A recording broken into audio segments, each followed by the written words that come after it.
प्रश्न है हमारे स्क्रीन पर कि रबी फसलों के लिए मशहूर ताल क्षेत्र जो है यह कहाँ अवस्थित है। ये ताल नहीं, टाल क्षेत्र है। यह जो प्रश्न तैयार किया गया है यह एससीईआरटी और एनसीईआरटी की किताबों से मिलकर के तैयार किया गया प्रश्न है कि रबी फसल के लिए जो मशहूर टाल क्षेत्र है जहाँ ये खरीफ फसल के समय में पानी लगा रहता है, लेकिन जो है यही पानी धीरे धीरे जब सूखता है तो रबी की फसल अच्छी होती है। तो यह पटना से पूरब का जो क्षेत्र है यह टाल क्षेत्र के नाम से जाना जाता है। ऑप्शन नंबर बी पहला नंबर प्रश्न के लिए सबसे सही उत्तर के रूप में आंसर जाना जाएगा। सवाल है कि सोमेश्वर जो पहाड़ियाँ हैं वह किस क्षेत्र की पहाड़ियाँ हैं। सोमेश्वर पहाड़ियाँ जो है यह तराई क्षेत्र में है, या फिर राजगीर की पहाड़ी को कहते हैं, या कैमूर को, या फिर मंदार हिल में। तो इसका जो सही जवाब होगा दूसरा नंबर प्रश्न के लिए वह हो जाएगा ऑप्शन नंबर ए के तराई क्षेत्र में जो है यह सोमेश्वर की पहाड़ियाँ स्थित है। अगला सवाल है कि बिहार का राज्य चिन्ह क्या है, यानी कौन सा चिन्ह जो है यह, जैसे अशोक स्तंभ है, या फिर शेर है, बोधि वृक्ष है, मोर है, मछली है, इनमें से जो बिहार का राज्य चिन्ह है वो है बोधि वृक्ष। ऑप्शन नंबर बी सबसे सही जवाब के रूप में उत्तर जाना जाएगा। अगला सवाल है कि बिहार से अलग करके झारखंड राज्य कब बनाया गया था। तो बिहार से अलग करके झारखंड राज्य जो है ये सबसे नवीन में बना है। इससे पूर्व जो बिहार का इतिहास रहा है कि बिहार जो है 1912 में ये बंगाल का हिस्सा हुआ करता था, पश्चिमी बंगाल का हिस्सा बिहार हुआ करता था। जो बंगाल का बंटवारा हुआ था उस वक्त, हालांकि बंगाल का विभाजन 1905 में रद्द हो गया, लेकिन 1905 में बंगाल का विभाजन हुआ और 1911 में बंगाल का विभाजन रद्द हुआ। उसके पश्चात बंगाल से बिहार 1912 में अलग हुआ, जिसमें बिहार के साथ साथ उड़ीसा राज्य सम्मिलित था। लेकिन 1936 में बिहार से उड़ीसा भी अलग राज्य के रूप में अस्तित्व में आया और सबसे अंत में 15 नवंबर 2000 ईस्वी को बिहार से जो है झारखंड राज्य अलग बना। तो इस प्रकार अभी बिहार से झारखंड अलग होने की जो स्थिति है वह 15 नवंबर 2000, ऑप्शन नंबर बी इसका सबसे सही जवाब के रूप में उत्तर जाना जाएगा कि 15 नवंबर 2000 को बिहार से झारखंड राज्य अलग हुआ। दोस्तों एक एक महत्वपूर्ण प्रश्न जो बिहार स्पेशल जीके का होगा इसमें हम लोग कवर करेंगे और उम्मीद करते हैं कि इसके बाद जो है ये जो आप सेट देखेंगे आप अंत तक बने रहिएगा। इससे संबंधित कोई भी प्रश्न आएगा तो आपसे नहीं छूटेगा। साथ ही साथ आपसे रिक्वेस्ट है कि यदि आप हमारे चैनल पर नए हैं तो प्लीज़ आप चैनल को सब्सक्राइब करते हुए बेल आइकन को जरूर दबा लीजिएगा ताकि कोई भी अपडेट्स आए तो सबसे पहले आप तक पहुँचे। अगला प्रश्न है कि बिहार के नालंदा विश्वविद्यालय में शिक्षा का माध्यम क्या था। बिहार का जो प्राचीन नालंदा विश्वविद्यालय है जिसकी स्थापना कुमारगुप्त प्रथम के द्वारा किया गया था। याद रखिएगा, नालंदा विश्वविद्यालय की स्थापना किसके द्वारा किया गया था? कुमारगुप्त प्रथम के द्वारा। कहाँ? नालंदा में किया गया था। और इसमें जो पढ़ाई होती थी वो बौद्ध धर्म दर्शन की पढ़ाइयाँ होती थी, इसलिए यह पढ़ाई जो है पाली भाषा में हुआ करता था। यानी ऑप्शन नंबर बी इस सवाल का, 5वां नंबर सवाल का ऑप्शन नंबर बी सबसे सही जवाब हो जाएगा कि पाली भाषा में होता था। हालांकि आगे चल कर के बख्तियार खिलजी के द्वारा जो है उन्हें नष्ट किया गया। फिर उसको जो है जब एपीजे अब्दुल कलाम साहब बिहार आए 2007 में, उन्होंने कहा था कि इसको जो है फिर से जीर्णोद्धार किया जाए नालंदा विश्वविद्यालय का। तो उस पर जो है ये वर्तमान में उसको 20 मई 2024 में जो है उसको फिर से जीर्णोद्धारित करके नालंदा विश्वविद्यालय की फिर से ये किया गया है। याद रखेंगे हम लोग, इससे संबंधित कोई भी प्रश्न छूटना नहीं चाहिए। सवाल है कि इब्न बतूता किसके काल में भारत आए। इब्न बतूता जो है यह मोरक्को के निवासी थे और ये भारत की यात्रा पर आए। तो ये किसके काल में आए हैं? इसका सही जवाब हो जाएगा कि इब्न बतूता जो है मोहम्मद बिन तुगलक, ऑप्शन नंबर सी सही जवाब है कि मोहम्मद बिन तुगलक के शासनकाल के समय भारत आए थे। अगला सवाल है कि बिहार में बक्सर का युद्ध कब हुआ था। तो बिहार के बक्सर ज़िले में जो है बंगाल के नवाब, अवध के नवाब शुजाउद्दौला और ये मुग़ल बादशाह, ये तीनों की संयुक्त सेनाएं जो है अंग्रेज़ों के विरुद्ध लड़ी थी। हालांकि इन तीनों की संयुक्त सेना भी अंग्रेज़ों से हार गई, अंग्रेज़ विजयी रहे और उसके बाद जो है 1765 में इलाहाबाद की संधि करनी पड़ी और इस तरह से जो है बंगाल में द्वैत शासन व्यवस्था की स्थापना हो गई। तो ये बक्सर का युद्ध जो है यह 1764 में, ऑप्शन नंबर बी इसका सही जवाब होगा कि बक्सर का युद्ध कब शुरू हुआ? 1764 ईस्वी में। सवाल है कि बिहार में स्वराज दल का गठन कब हुआ था। तो 1922 में महात्मा गांधी जी के द्वारा जब चौरा चौरी कांड के पश्चात असहयोग आंदोलन को वापस ले लिया गया तो चित्तरंजन दास और ये मोतीलाल नेहरू लोगों ने मिलकर के जो है स्वराज पार्टी की स्थापना की है। क्योंकि ये लोग जो है महात्मा गांधी के इस फैसले से नाराज थे कि महात्मा गांधी जी ने क्यों जो है असहयोग आंदोलन को वापस ले लिया, तो इन लोगों ने 1923 में इसकी स्थापना किए थे। अर्थात उसी वर्ष 1923 में ही बिहार में भी स्वराज दल की स्थापना हुई। तो स्वराज दल की जो ऑल इंडिया लेवल पर जो अध्यक्ष थे वो चित्तरंजन दास थे और मोतीलाल नेहरू उसके सचिव थे। बिहार में जो है इसके अध्यक्ष, अगला प्रश्न भी वही है कि बिहार स्वराज दल के अध्यक्ष कौन थे। तो चित्तरंजन दास यानी CR दास, तो ये बिहार चित्तरंजन दास तो जो है यह ऑल इंडिया स्वराज दल के अध्यक्ष थे। बिहार के जो अध्यक्ष थे वो नारायण प्रसाद जी थे। ऑप्शन नंबर ए इसका सबसे सही जवाब के रूप में आंसर जाना जाएगा 9वां नंबर प्रश्न के लिए। अगला सवाल है कि पटना में 1930 में नमक सत्याग्रह का नेतृत्व किसने किया। गांधी जी ने है सविनय अवज्ञा आंदोलन की शुरुआत नमक सत्याग्रह से किए थे। गांधी जी अपने 78 अनुयायी के साथ जो है साबरमती आश्रम से 12 मार्च 1930 को निकले थे और 6 अप्रैल 1930 को नमक कानून बना करके नमक कानून को सविनय अवज्ञा आंदोलन की शुरुआत किए, यानी नमक बना करके नमक कानून को तोड़े और वहां से सविनय अवज्ञा आंदोलन की शुरुआत हुई। कब? 1930 में। और उस वक्त जो 1930 के ये का बिहार में जो नेतृत्व किए हैं इसका पटना से जो नेतृत्व किए हैं इसका सही जवाब होगा 10वां नंबर प्रश्न के लिए, वह है अंबिका कांत सिंह, यानी ऑप्शन नंबर बी इसका सबसे सही जवाब है। सवाल है कि एक निर्दलीय विधायक के रूप में चुने जाने वाले बिहार के पहले मुख्यमंत्री कौन थे।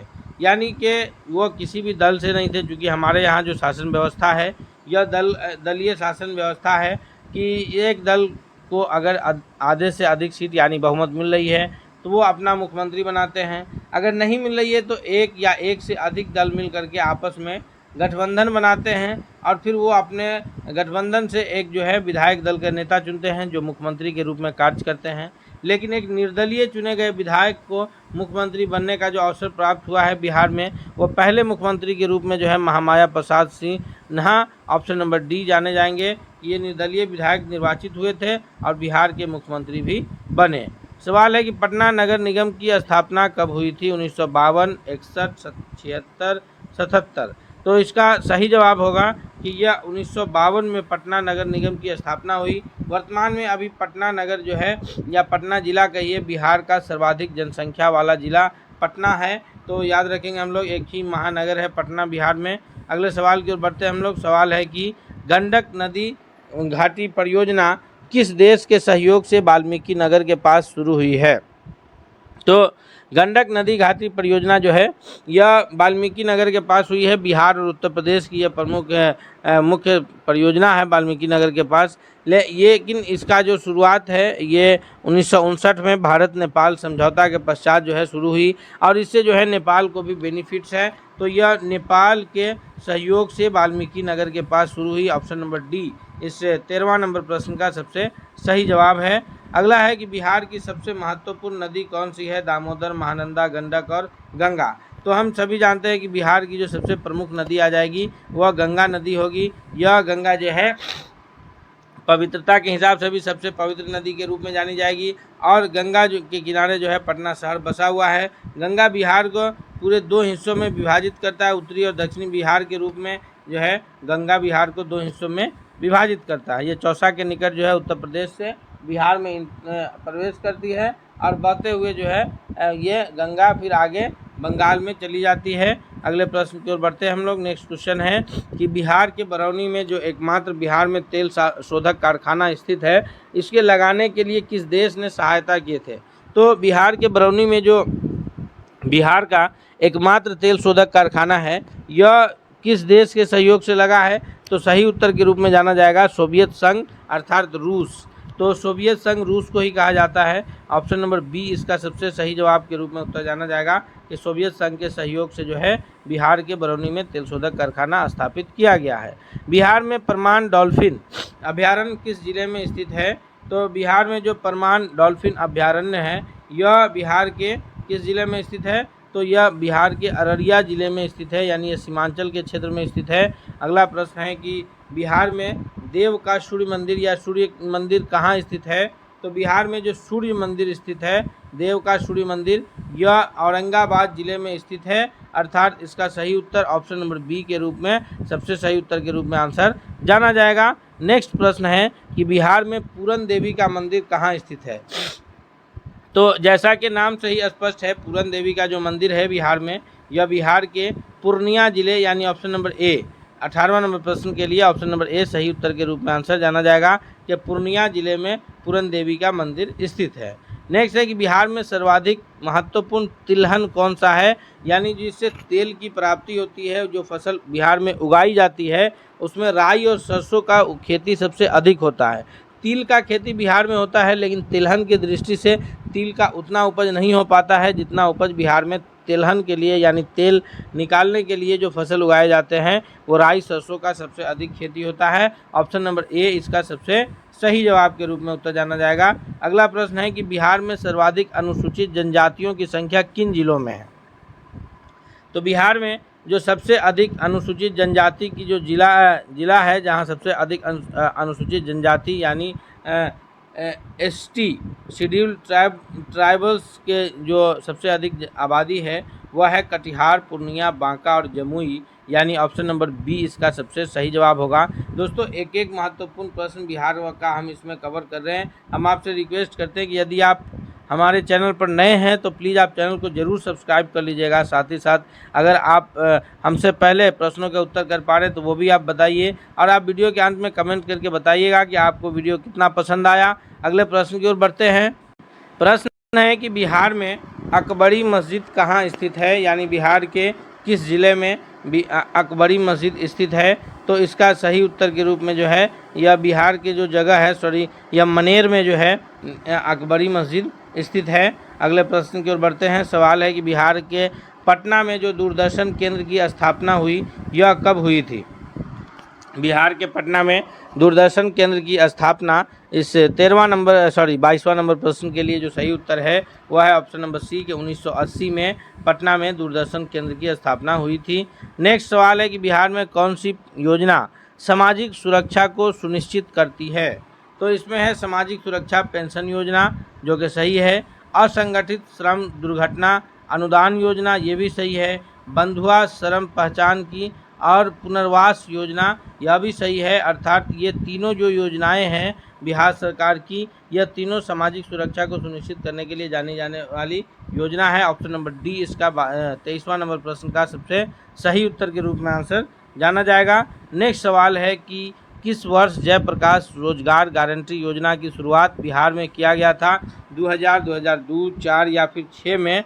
तो इसका जो 24वां नंबर प्रश्न का सबसे सही उत्तर होगा कि जयप्रकाश रोजगार गारंटी योजना की जो शुरुआत बिहार में हुई वह 2002 ईस्वी में, यानी ऑप्शन नंबर बी इसका सबसे सही उत्तर के रूप में आंसर जाना जाएगा। सवाल है कि बिहार का सबसे बड़ा साहित्यिक सम्मान कौन सा है। तो बिहार का जो सबसे बड़ा साहित्यिक सम्मान है, यानी साहित्य के क्षेत्र में दिया जाने वाला जो सबसे बड़ा सम्मान है वह है राजेंद्र सम्मान। ऑप्शन नंबर डी इसका सबसे करेक्ट आंसर है। अगला प्रश्न है कि जगजीवन राम को किस नाम से जाना जाता था। तो जिस प्रकार से अन्य हमारे जो स्वतंत्रता सेनानी हैं उनके अलग अलग नाम हैं, जैसे चित्तरंजन दास को देशबंधु कहा जाता है, जयप्रकाश नारायण को लोकनायक कहा जाता है, बाल गंगाधर तिलक को लोकमान्य बाल गंगाधर तिलक कहा जाता है, उसी प्रकार से जो है ये जगजीवन राम जी के लिए ऑप्शन नंबर सी यानी बाबू इस्तेमाल होता है, Babu Jagjivan Ram. Option number C इसका सबसे सही जवाब के रूप में उत्तर जाना जाएगा। याद रखिएगा। अगला प्रश्न है कि लोकनायक जयप्रकाश नारायण जी ने जो है यह संपूर्ण क्रांति का आह्वान कब किया था। तो ये जेपी आंदोलन जो है बिहार का, यह एक स्टूडेंट आंदोलन था, छात्र आंदोलन इस तरह से फैला कि जो है पूरे देश स्तर पर यह आंदोलन चला। इसकी शुरुआत जो है जयप्रकाश नारायण जी के द्वारा 5 जून 1973 को किया गया। अर्थात ऑप्शन नंबर बी इसका सबसे सही जवाब हो जाएगा कि लोकनायक जयप्रकाश नारायण जी ने जो है संपूर्ण क्रांति का आह्वान 5 जून 1973 को किए थे। सवाल है कि पूर्व मध्य रेलवे यानी ईस्ट सेंट्रल रेलवे का जो मुख्यालय है यह कहाँ स्थित है। तो पूर्व मध्य रेलवे का जो मुख्यालय है यह बिहार के वैशाली जिला के हाजीपुर में स्थित है।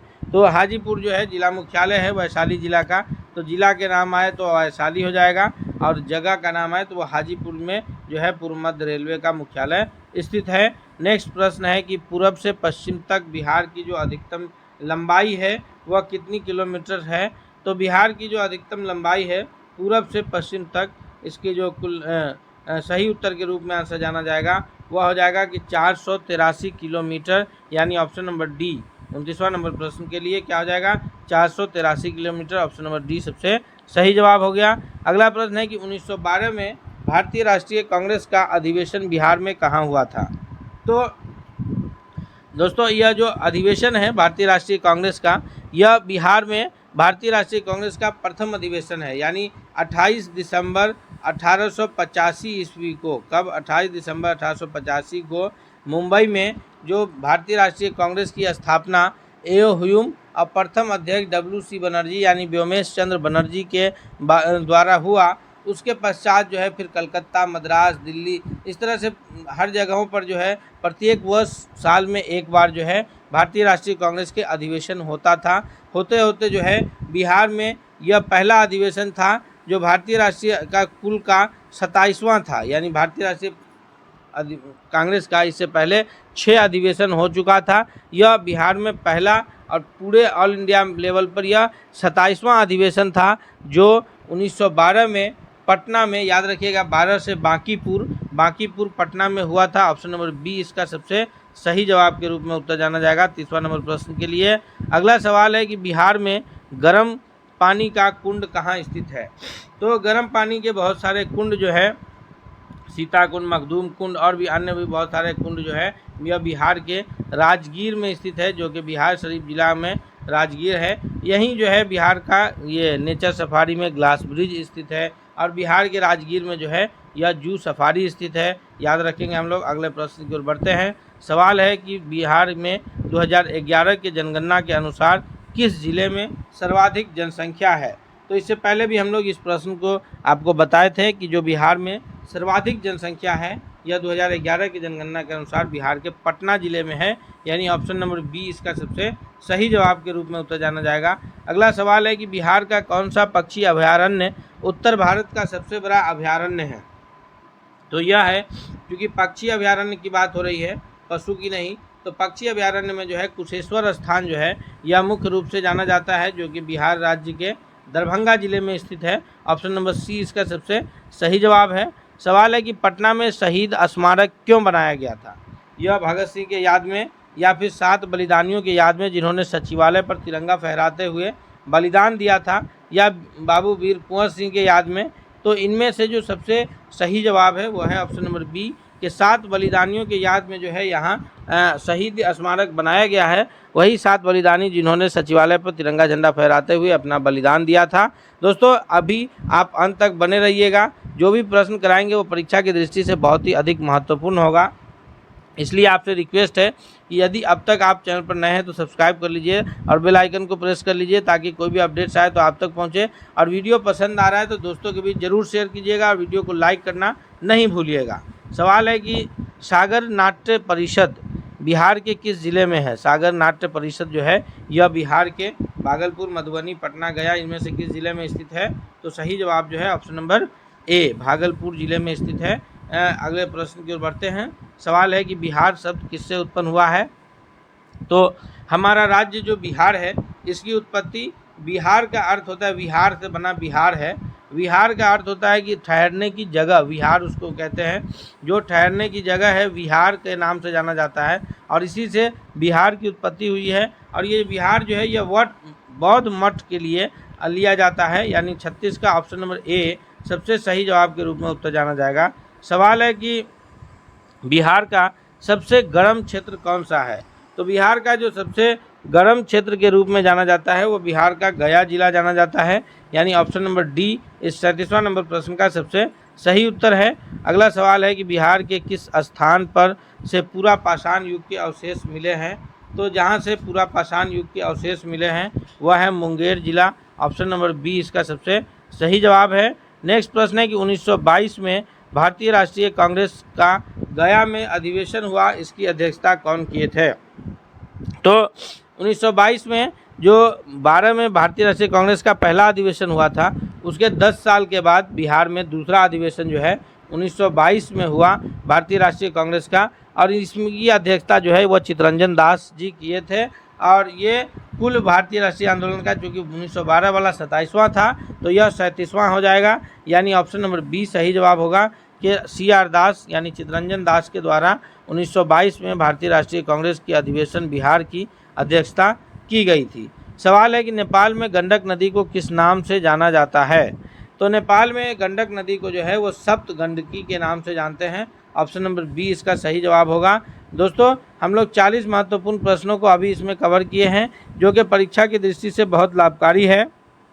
इसलिए आपसे चलते चलते रिक्वेस्ट है कि यदि आप अब तक हमारे चैनल पर नए हैं तो सब्सक्राइब कर लीजिए और बेल आइकन को दबा लीजिए। साथ ही साथ वीडियो पसंद आए तो दोस्तों के बीच शेयर कीजिए। वीडियो को लाइक करते हुए मिलते हैं अगले सेट के साथ। तब तक के लिए बहुत बहुत धन्यवाद।